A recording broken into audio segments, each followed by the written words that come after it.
बिस्मिल्लाहिर्रहमानिर्रहीम। 9th class, आज हम चैप्टर 6 वर्क एंड एनर्जी के न्यूमेरिकल प्रॉब्लम सॉल्व करेंगे।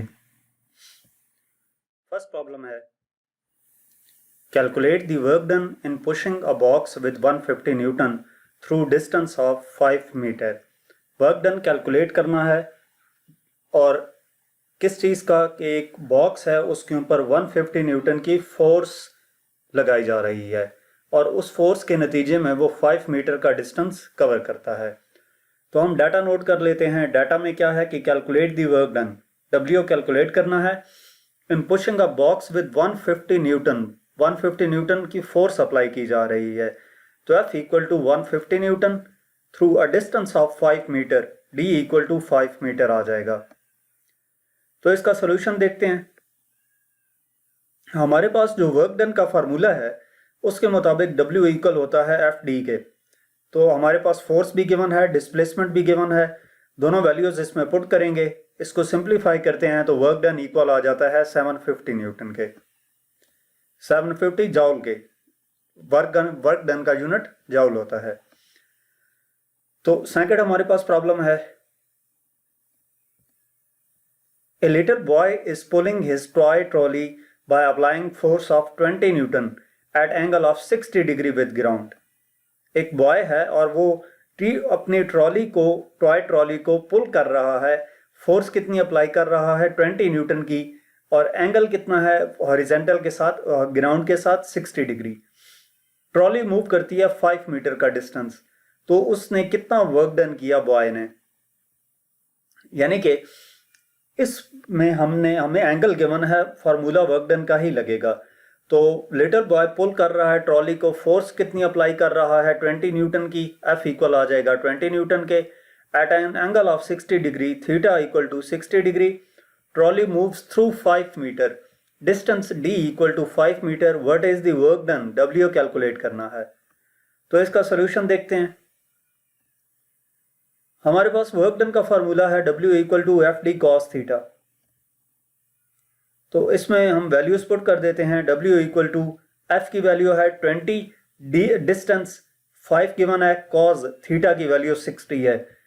तो 20 multiply by 5, 100 multiply by cos 60.5 आता है।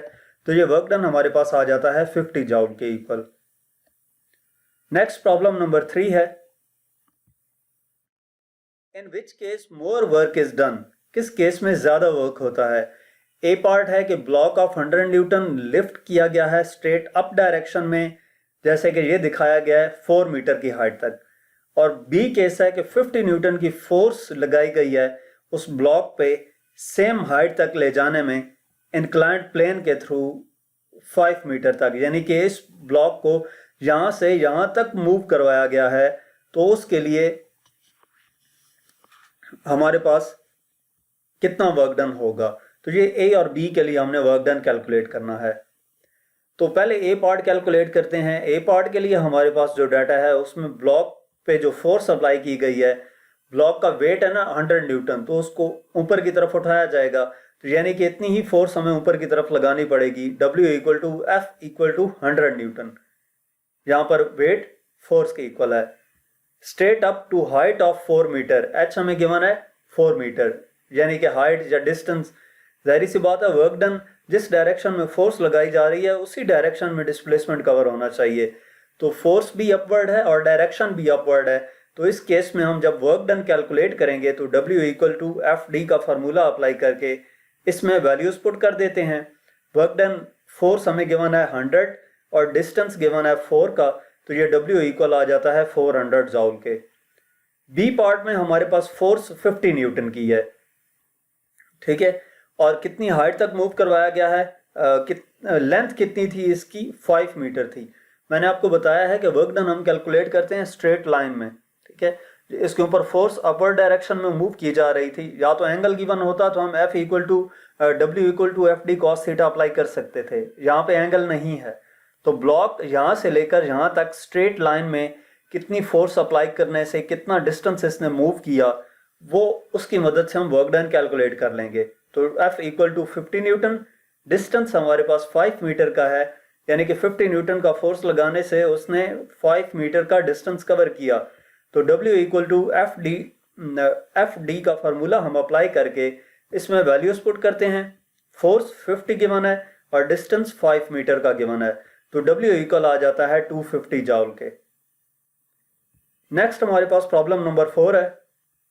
A mason of 600 newton weight is climbing on a 12 metre high ladder. एक मेसन है और वो 600 न्यूटन का वेट है उसका, वो क्लाइंब कर रहा है, चढ़ रहा है एक सीढ़ी पर जिसकी लेंथ 12 मीटर है। उसकी पोटेंशियल एनर्जी फाइंड करनी है मिडल ऑफ द लैडर पे। तो डाटा में हमारे पास मेसन का वेट गिवन है W 600 न्यूटन, क्लाइंब कर रहा है 12 मीटर की हाई लैडर को, और हमने middle of the ladder find करनी है, यानी कि हाइट हमें मिडल की पता होनी चाहिए। तो h इक्वल टू 12 का हम हाफ कर लेंगे, ये 6 मीटर आ जाएगा। जिस पॉइंट पे हमने पोटेंशियल एनर्जी कैलकुलेट करनी है उस पॉइंट की हाइट यहाँ पर नोट की है। पोटेंशियल एनर्जी हमने कैलकुलेट करनी है, तो इसका सोल्यूशन हम देखते हैं। हमारे पास पोटेंशियल एनर्जी का फॉर्मूला होता है PE equal to mgh। mg weight के इक्वल होता है, तो PE इक्वल आ जाएगा WH के। अब W की वैल्यू भी है और H की वैल्यू भी हमें गिवन है, तो दोनों वैल्यूज पुट करके हम मल्टीप्लाई करते हैं तो पोटेंशियल एनर्जी इक्वल आ जाती है 3600 जॉल के। नेक्स्ट प्रॉब्लम है, a boy waiting 75 Newton jumps up and gains 300 जॉल of potential energy. एक बॉय है जिसका वेट 75 न्यूटन है और वो अपवर्ड जंप करता है, कितनी एनर्जी आ जाती है उसमें? पोटेंशियल एनर्जी 300 जॉल की। What height did the boy reach? कितनी हाइट तक बॉय ने जंप किया? तो बॉय का जो वेट है W इक्वल टू 75 न्यूटन है, jumps up and gains 300 जॉल energy. Potential energy 300 जॉल की उसने गेन की। What height did the boy reach? Boy ने कितनी हाइट डिड की है, कितनी हाइट गेन की है, यानी कि किस हाइट तक उसने जंप लगाया था। तो सॉल्यूशन हम इसका देखते हैं। P इक्वल है mgh के, पोटेंशियल एनर्जी mgh के इक्वल। तो ये हमारे पास फार्मूला है, इसमें हम वैल्यूज पुट करने से पहले हमने फाइंड हाइट करनी है। तो P इक्वल होता है WH के, क्योंकि mg W के इक्वल है। यहाँ से H इक्वल आ जाता है PE बाय W, यानी कि H equal to potential energy 300 है डिवाइडेड बाय वर्क हमें गिवन है, वेट गिवन है 75 न्यूटन का। तो इसको डिवाइड करने से हाइट हमारे पास आ जाती है 4 मीटर। नेक्स्ट प्रॉब्लम नंबर 6 है, a 5 kg steel ball is at the top of a tower of height 12 metre. एक बॉल है जिसका मास गिवन है और वो एक टावर की हाइट पे है, उस टावर की हाइट 12 मीटर है। उसको वहां से ड्रॉप किया जाता है, नीचे गिराया जाता है। काइनेटिक एनर्जी बॉल की कितनी होगी जब वो ग्राउंड को हिट करेगी, and with what velocity it will hit the ground, और किस वेलोसिटी से वो ग्राउंड को हिट करेगी। Neglect the air resistance. तो सबसे पहले हम डाटा कैलकुलेट करते हैं। डाटा में हमारे पास स्टील बॉल का मास गिवन है m equal to 5 kg is at the top of tower of height given है टावर की 12 मीटर, h इक्वल आ जाएगा 12 मीटर के। It is dropped. Kinetic energy कितनी होगी वो हमने कैलकुलेट करनी है, और वेलोसिटी क्या होगी वो कैलकुलेट करनी है। तो हम इसका सोल्यूशन स्टार्ट करते हैं। ये कंडीशन पहले आपको समझा दूं कि जब बॉल को एक हाइट से नीचे की तरफ फेंका जाएगा तो हाइट पर उसमें पोटेंशियल एनर्जी मौजूद थी। जो वो नीचे आती जाएगी तो उसकी काइनेटिक एनर्जी इंक्रीज करती जाएगी और पोटेंशियल एनर्जी डिक्रीज होती जाएगी, क्योंकि पोटेंशियल एनर्जी जी पे डिपेंड कर रही होती है, जी की वैल्यू पे। और जो हम नीचे आते हैं, जमीन के सरफेस के करीब होते हैं, तो जी की वैल्यू कम होती जाती है। तो बिफोर हिटिंग द ग्राउंड उसकी जो पोटेंशियल एनर्जी टॉप पे थी वो ग्राउंड पे पहुंचने से पहले काइनेटिक एनर्जी के इक्वल हो चुकी होगी। तो यहां पर हम फार्मूला क्या लगाएंगे? Gain in kinetic energy equal to loss in potential energy, यानी कि के ई इक्वल आ जाएगा loss in potential energy mgh। तो के ई इक्वल आ जाता है, मास 5 गिवन है, जी की वैल्यू 9.8 होती है और हाइट हमारे पास 12 है। तो इनको मल्टीप्लाई करते हैं, काइनेटिक एनर्जी आ जाती है 588 जॉल। दूसरा हमने वेलोसिटी कैलकुलेट करनी है just before hitting the ground. तो वेलोसिटी कैलकुलेट करने के लिए काइनेटिक एनर्जी का फार्मूला यूज करेंगे K E equal to 1/2 mv square, यानी कि v हमने कैलकुलेट करना है तो v स्क्वायर इधर ही रहेगा, ये 2 उधर जाकर मल्टीप्लाई हो जाएगा और m डिवाइड होगा, तो v square equal to 2ke/m। यहां से v इक्वल आ जाता है √2ke/m के, यानी कि v इक्वल टू √2 × 588/5, तो v इक्वल आ जाता है √235.2 के, यानी कि वेलोसिटी हमारे पास आ जाती है 15.3 मीटर पर सेकेंड। तो ये वो वेलोसिटी है जो बिफोर हिटिंग द ग्राउंड थी। नेक्स्ट प्रॉब्लम नंबर 7 है, A 2 HP electric motor gives energy to a pulley system that lifts a load of 10 kg। एक 2 हॉर्स पावर की इलेक्ट्रिक मोटर है और वो एनर्जी प्रोवाइड कर रही है एक पुली सिस्टम को जो कि 10 kg का लोड लिफ्ट करती है। कितनी हाइट तक? 10 मीटर की हाइट तक, और टाइम कितना लग रहा है? 1.5 सेकेंड का। कैलकुलेट करना है A input work done by the motor on pulley system, और बी आउटपुट लोड लिफ्टेड, और C efficiency of the pulley system. तो हम डाटा नोट कर लेते हैं। डाटा में सबसे पहले इलेक्ट्रिक मोटर की पावर गिवन है P इक्वल टू 2 HP, इसको हम वाट में कन्वर्ट कर लेंगे। 1 हॉर्स पावर इक्वल होता है 746 वाट के इक्वल, तो ये मल्टीप्लाई होकर पावर हमारे पास आ जाती है 1492 वाट। आपके पास जो भी डाटा गिवन हो उस डाटा को SI यूनिट्स में कन्वर्ट कर लिया करें। उससे ये होता है कि आपको कैलकुलेशंस करते वक्त वैल्यूज के साथ यूनिट्स नहीं लिखने पड़ते, और एट द एंड जो आंसर आता है उसके साथ SI यूनिट पुट कर देते हैं।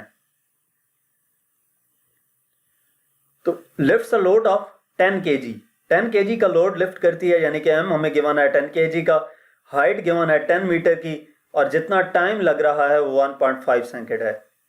कैलकुलेट करना है input work done bye motor on the pulley system, work done calculate करना है। बी पार्ट में output load lifted, load lift होगा तो उसमें पोटेंशियल एनर्जी आएगी, तो पोटेंशियल एनर्जी कैलकुलेट करनी है। और C efficiency of pulley system, efficiency calculate करनी है। तो हम इसका सॉल्यूशन देखते हैं। सबसे पहले ए पार्ट कैलकुलेट करते हैं। तो ए पार्ट कैलकुलेट करने के लिए हमने जो वर्क डन कैलकुलेट करना है उसके लिए पावर का फॉर्मूला हमारे पास है P equal to W/T, work done per unit time. तो यहां से W इक्वल आ जाता है PT के, ये T इधर जाकर मल्टीप्लाई हो जाएगा, तो W इक्वल आ जाएगा, पावर हमें गिवन है 1492 इंटू टाइम गिवन है 1.5, तो ये मल्टीप्लाई होगा तो 2238 जॉल आ जाता है वर्क डन। नेक्स्ट इसका बी पार्ट है, पोटेंशियल एनर्जी कैलकुलेट करनी है। तो पोटेंशियल एनर्जी का हमारे पास फार्मूला mgh होता है, PE equal to mass 10 given है, G की वैल्यू भी 10 होती है और H की वैल्यू भी 10 है। अब जाएं तो G की वैल्यू 9.8 भी पुट कर सकते हैं, आंसर थोड़ा सा डिफरेंट आएगा बस। तो पोटेंशियल एनर्जी हमारे पास आ जाएगी 1000 जॉल।